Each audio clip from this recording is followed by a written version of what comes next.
Psalm 120. In my distress I cried unto Yahuwah, and he heard me.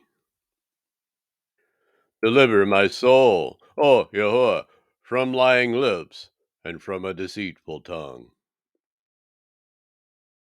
What shall be given unto thee? Or what shall be done unto thee, thou false tongue? Sharp arrows of the mighty, with coals of juniper. Woe is me, that I sojourn in Mesech, that I dwell in the tents of Kedar.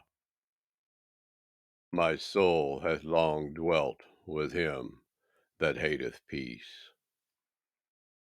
I am for peace, but when I speak, they are for war.